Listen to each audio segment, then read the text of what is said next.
We focus a lot on the humor of the Golden Girls.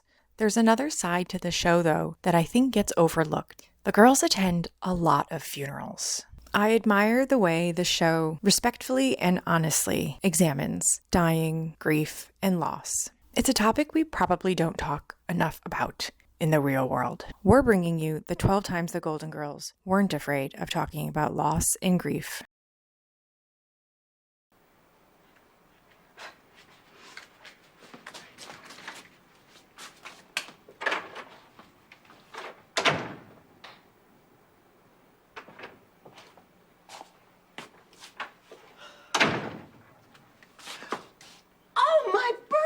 I completely forgot.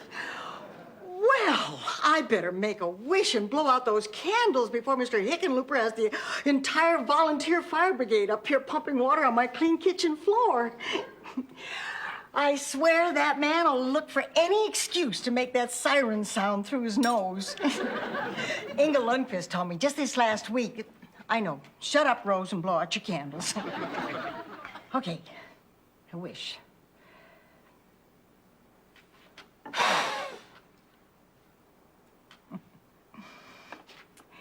I guess that was kind of a silly wish. I know you can't really be here with me, Charlie. It's taken me these past 8 months to accept that, but I finally have.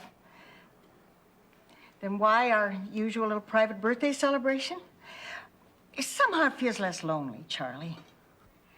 I mean, this is the first special day I've had to spend without you. If it had been Christmas, I'd probably have hung your stocking.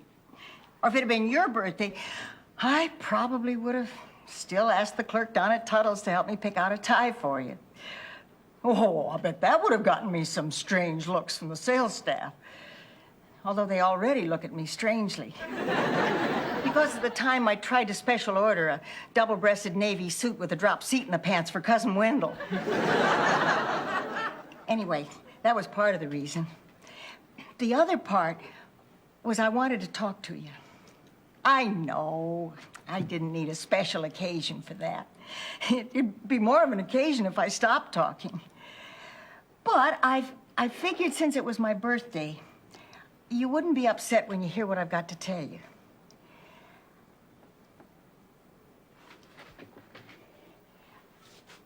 I've decided to sell the house and leave St. Olaf, Charlie. The winters are rough here in Minnesota. And this place is too filled with memories to let me get on with my life. I need to start over without you, Charlie. And I think this is the best way. I know it'll be tough in a strange town, all alone, but I've read some wonderful things about Miami. It won't be long before I meet nice people and make some new friends. I have a real good feeling about that. So, I just wanted you to know what I decided. I hope to be in Florida before the next winter comes.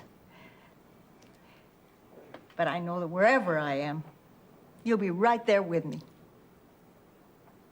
I love you, Charlie. I miss you. It's my birthday. You know the rules. I get the rose.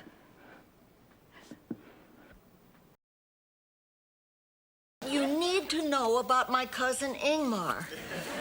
Ingmar was different. He used to do bird imitations. Oh, what's wrong with that? Well, let's just say you didn't want to park your car under their oak tree.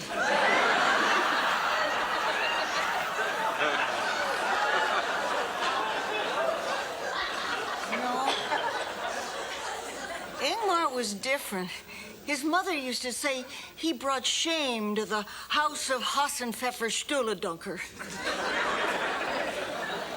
Anyway, you're all wondering where this story is going, so I'll skip the part where he ran up the stairs and down the stairs and up the stairs and down the stairs and up the stairs. Rose, you're not skipping. Sorry. The point is, it was shame that kept Aunt Katrina from loving slow Ingmar. And it ruined her life. Oh, don't let that happen to you, Sophia. Let go of the shame. So what if he was different? It's okay that you loved him. I did love him. He was my son, my little boy. But every time I saw him, I always wondered what I did, what I said. When was the day that I did whatever I did to make him the way he was?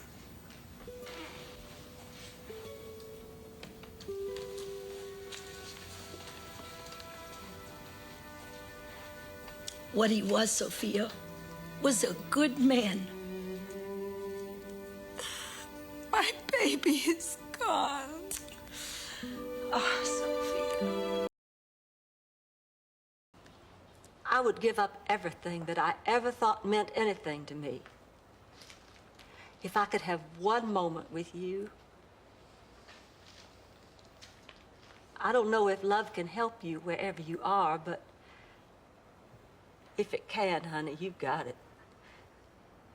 Big Daddy, I do love you so much. I just wish there was some way I could know you're hearing what I'm saying. Blanche. Oh, Lord.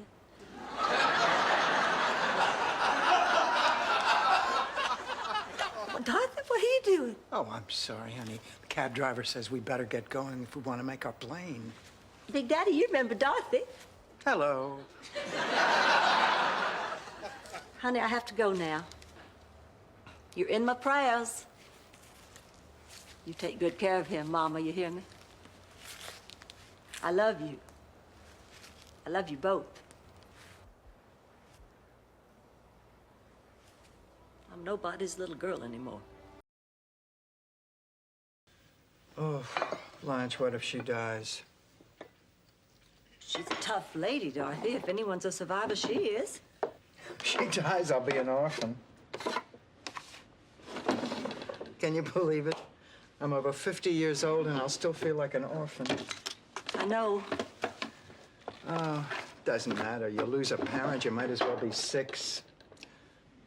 It's scary. And it pushes you right up to the head of the line.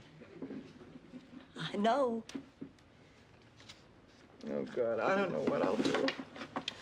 I love that lady so much.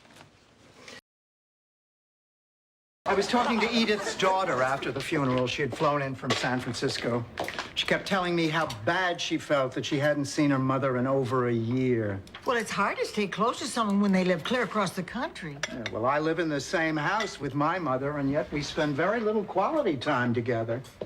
You know, sometimes we'll be watching TV, and I start wondering how many more times I have left like that.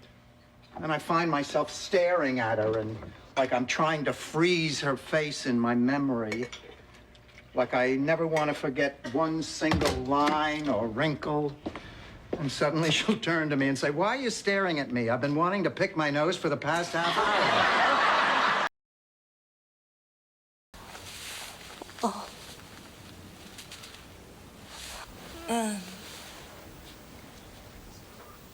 Oh. Uh-huh.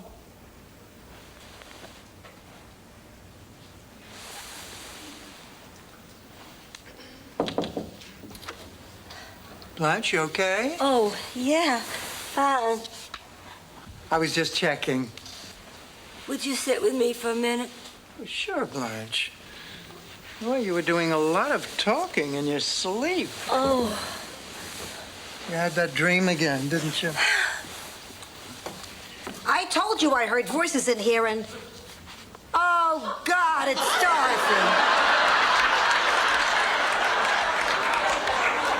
I tell you, she takes one tennis lesson. Ma, Blanche had her dream. Are you all right? I think so. You know, usually I feel so empty when I realize George isn't here, but this time it's different. How? Well, I don't know. The dream was different. Oh, wait. I got to hug him. You know how I always wake up before I get to hug George? This time I didn't. Oh, Blanche, that's wonderful. It was wonderful, Rose. When he died, I thought, oh, the worst part is I'll never get to hold him again. Tonight I did. I could actually feel him. Last night, Al had a heart attack and died. Oh, Mrs. Beatty, I'm so very, very sorry. Well, you must have the wrong Al. You've been sleeping with someone else's Al. My Al is as healthy as a horse. It can't be him. Al Beatty from Boca Raton? Yes. You're telling me Al is dead? Yes. A heart attack is crazy. He was a runner. He couldn't have a heart attack. I'm talking, so it can't be true. You know what I mean? If I keep talking, it isn't true. All I have to do is talk forever. It seems like I'm always mad at my brother Phil. I was mad the day my parents brought him back from the hospital. I thought he'd take their love away from me, and instead their love expanded and we felt more like a family. I was mad at him when I was 10 and he was 4, and we moved to a new neighborhood. I was mad because he always made new friends more easily than I did. And I'm mad today because I never wanted to give the eulogy at my kid brother's funeral. I'm mad because he died. He didn't have the wisdom to know that family members shouldn't allow themselves to grow apart.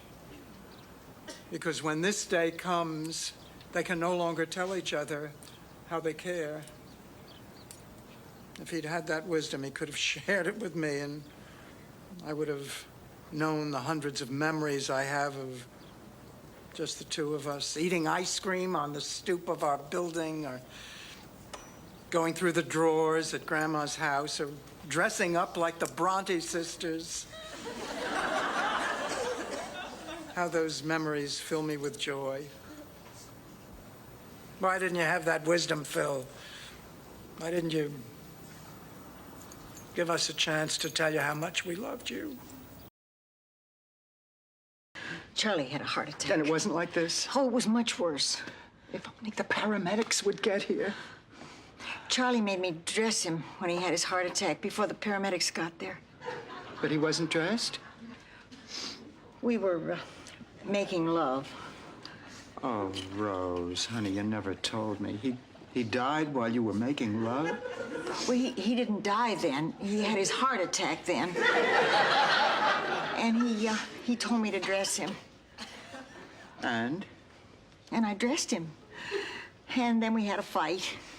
I grabbed a pair of white pants, and I was putting them on him, and Charlie said it was after Labor Day, and he couldn't wear white. In the middle of a heart attack? Oh, Charlie was very stubborn and very dapper. And then what happened? And he told me he loved me, and then it was over. And I put a pair of gray flannel pants on him, and a blue shirt, and a striped tie. And he was all dressed when the paramedics got there. You know, ever since the funeral, I've had this dream where it's all a mistake, and George is really alive, and I just feel so happy. We see each other, we run to embrace, but just before we hug, always just before we hug, I wake up. And I lie there for a split second thinking George is asleep beside me, until it dawns on me one more time that he's really gone. And I grieve again. I'm an idiot. Why? I didn't think this would happen. What? Death. I didn't really think I'd die. Ma, maybe someday, but not today. It could be today. And you know what? I'm not ready. 80 years old, and it would come as a complete surprise. Ma, you're okay. You are not going to die. I don't want to. Who does? You know, I'd settle for even just one more day. God knows why. Tomorrow I'm cleaning the closets. Ma, I love you. You know what, Dorothy? What? Death sucks. Well, if I thought about it, you know, the fact that I will die, then how can I take seriously most of the things I take seriously? Like, Like eating, for example. I mean, why starve myself to the point of thinness if I know that I could die tomorrow? I mean, why not eat the chocolate cake? What chocolate cake? The chocolate cake in the refrigerator.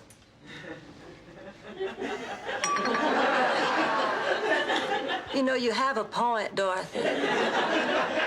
Here we are not eating chocolate cake, which we obviously adore, because we want to stay very thin and then drop dead. That's nuts. but we might be thin and stay alive. But not forever, Rose. We're not going to stay alive forever. That's Dorothy's point. And when you're going to die in the end anyhow, what's it matter? Yeah. I mean, what does it matter? If you know that you're going to end up dying anyway, you might as well do what you want to do.